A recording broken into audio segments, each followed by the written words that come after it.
Vamos lá. A letra mata e o Espírito vivifica. Explica esse versículo.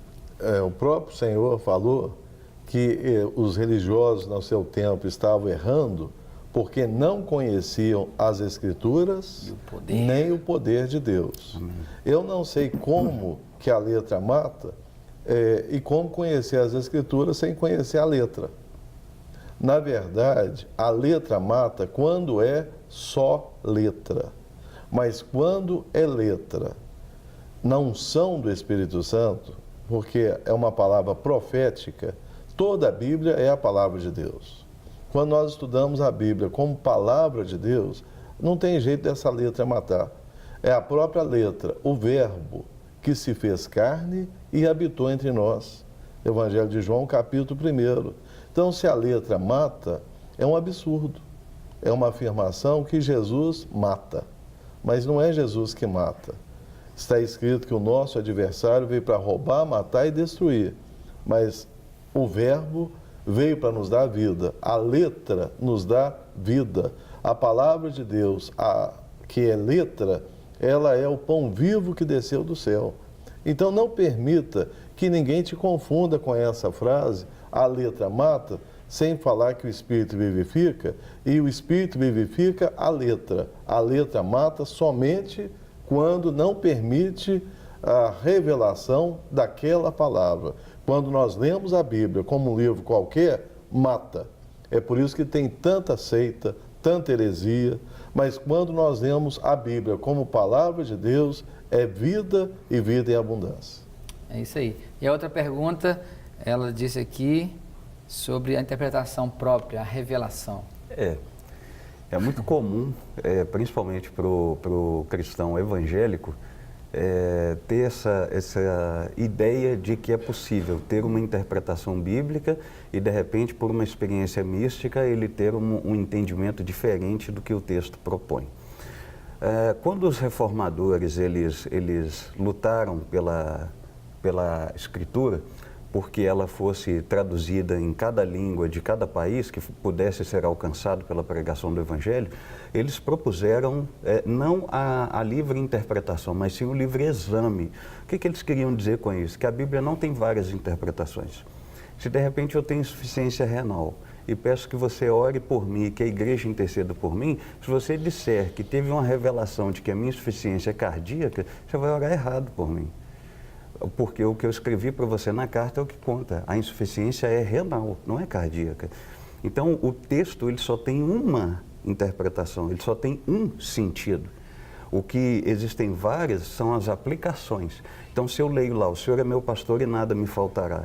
O texto está fazendo menção de como é que lá no antigo Israel um pastor tomava conta das suas ovelhas. Se você estuda isso e entende como o pastor tomava conta, é só isso que o texto quer dizer. Agora, se eu tenho um problema financeiro, na hora de aplicar o Espírito trará um consolo específico. Se eu tenho um problema de saúde, é outro consolo específico. Se eu tenho um problema de família, é outro consolo específico. Então, o que nós chamamos de uma revelação adicional é porque nós somos influenciados, vou me apropriar então do exemplo do pastor, pelo platonismo. O platonismo vem de Platão. Platão foi o discípulo de Sócrates que dizia que o mundo é dividido em mundo das formas e mundo das ideias. Mundo das formas, que é o das ideias, e mundo da matéria, que é o mundo, então, onde supostamente a gente vive.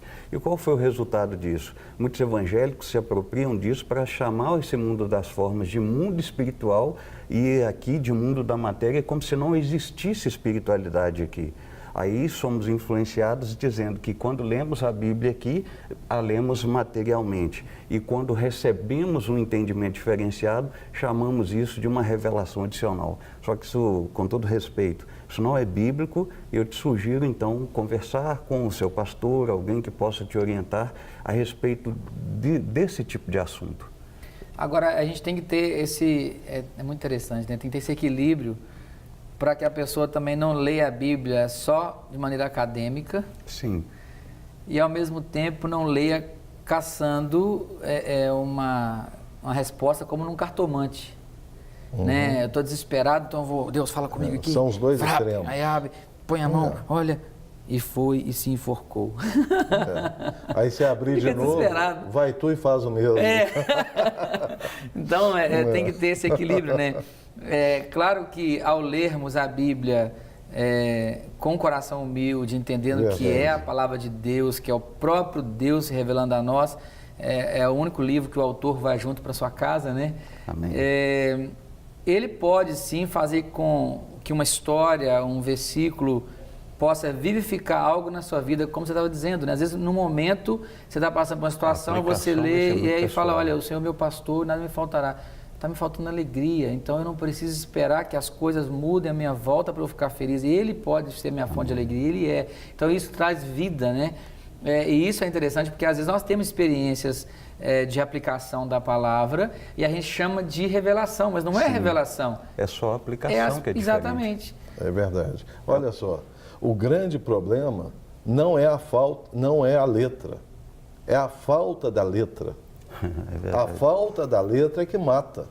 Nós podemos observar que antes da reforma, por que tanta gente era opressa, tanta gente era covardemente liderada por uma igreja que se dizia cristã, mas que fazia todo tipo de atrocidade. Manipulava porque era analfabeto.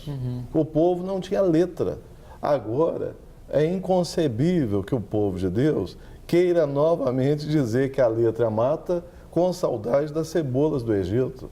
Está na hora de nós percebermos que foi através do protestantismo, foi através da Bíblia impressa em línguas, em idiomas, e através de exames das Escrituras, da dependência de Deus. E não apenas academicamente. Mas o academicamente não está errado. O errado é o academicamente isolado. Mas o academicamente, na dependência de Deus, é a bênção de Deus que nos faz doutos. Todo mundo foi impressionado ali com Pedro, pregando em Atos, quando ele estava cheio do Espírito Santo, porque ele apresentou ali uma verdadeira tese de doutorado. Aí eles falaram assim, mas eles são incultos, eles são indoutos, e alguém até podia pensar, eles não tinham letra? Todo o povo de Israel, no tempo de Jesus, falava pelo menos 2 idiomas. Sim. Eles tinham letra, sim. Eles só não tinham o reconhecimento acadêmico. Entretanto, quando nós dependemos do Espírito Santo, Ele nos dá também o conhecimento acadêmico.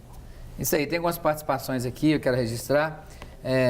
Israel Mateus, de Belém do Pará, da Catedral da Família. Manda um abraço para todos nós. Muito obrigado, meu querido, que Deus te abençoe. Bom dia, meu nome é Ítalo, sou da cidade de Nova Friburgo e peço oração por essa cidade. Que Deus abençoe Nova Friburgo, em nome de Jesus. Tenho amigos aí também, já estive ministrando nessa cidade linda. Deixa eu ver aqui, mandaram até foto de um carro, oh meu Deus do céu, isso aqui não é Seminovos BH. Eu sou o pastor Rui e penso em relação à teologia e que os teólogos se preocupam muito com o sofisticado e esquecem do simples. É a arrogância teológica que a gente chama, na verdade, de arrogância do próprio coração, né? Quer inventar muita moda e esquece o simples. É igual a arrogância dos não teólogos, sim, que muitas vezes se acham muito espirituais e que não precisam aprender. É o mesmo problema, os dois extremos. Ou ficar procurando palavra na hora, ou ficar confiando só no conhecimento humano. Eu vivi uma situação assim, logo no início do meu ministério, eu morava em Portugal. Aí eu comecei a liderar jovens, aí eu fui convidado para pregar numa igreja. E eu fui pregar e tal. E depois a pastora me chamou no cantinho e falou assim, filho, rasga esboço, joga isso fora, deixa o Espírito te usar. E eu não tinha feito teologia, eu copiava a mensagem na internet, que eu não sabia nem montar um sermão. Um dia eu contei para o Gustavo Bessa que meu primeiro sermão bem elaborado, eu copiei literalmente dele, ele morreu de rir, ficou até emocionado. E eu não tive vergonha de falar, eu não sabia. Eu queria fazer, e queria fazer direito. E aí eu falei, pastora, me perdoe, mas para eu montar um esboço eu estudei. Então eu preciso estudar para pregar. Eu não posso... Tem gente até hoje que pensa assim, eu tenho que pregar por revelação. Isso é um engano, né, gente? Verdade. É como eu comentei. Às vezes a gente tem esse tipo de dificuldade na igreja brasileira, de achar que não tem necessidade de estudo porque o carismatismo, as manifestações de êxtase e outras manifestações espirituais às quais nós cremos, elas podem ser irrefletidas. Não tem necessidade da gente buscar um entendimento delas dentro da palavra de Deus. Só que isso necessariamente não é verdade. Como o pastor mesmo comentou, que me cite um cristão que tenha sido mais usado em termos de ensino e de milagres do que o apóstolo Paulo. Sim. Entretanto, o que os bereanos faziam quando Paulo estava no seu meio? Eles confirmavam nas escrituras se aquilo que Paulo ensinava e fazia era verdade.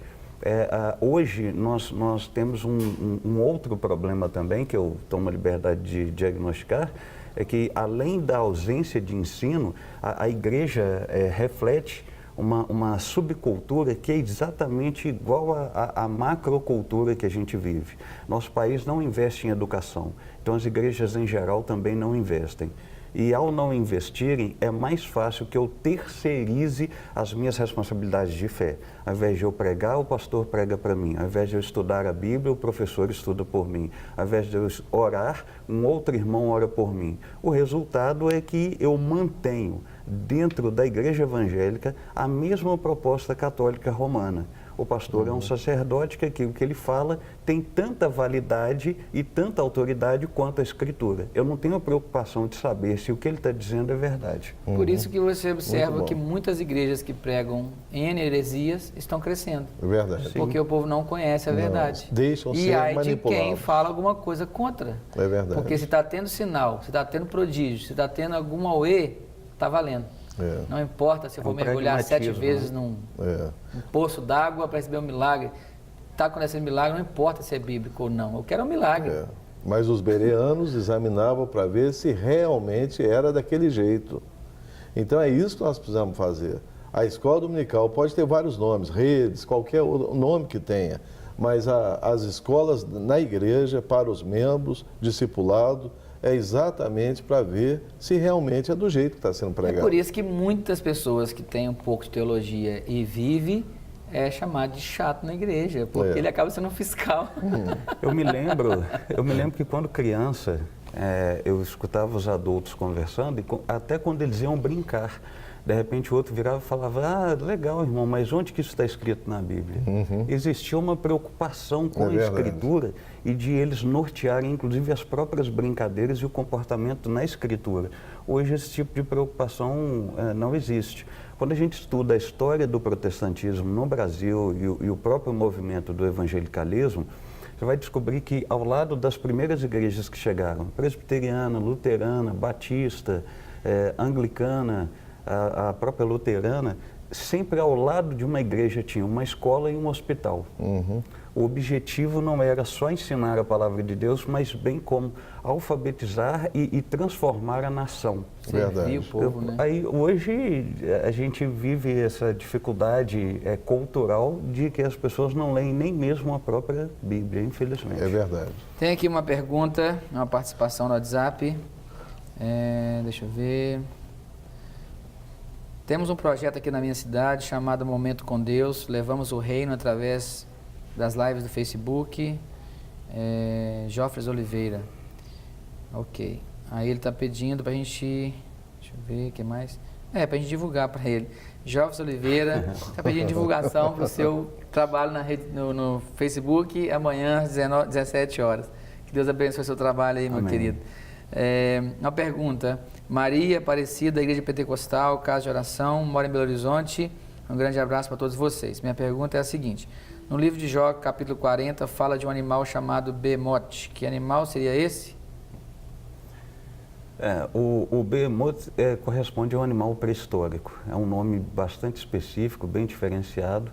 Pelo pouco que eu já li, ele dá base para uma proposta diferenciada, inclusive no estudo sobre os próprios dinossauros. Existe hoje um cientista cristão chamado Adalto Lourenço que ele propõe que os dinossauros não teriam sido essa espécie destrutiva e perseguidora, como se coloca, e muito menos que eles teriam vivido antes dos seres humanos.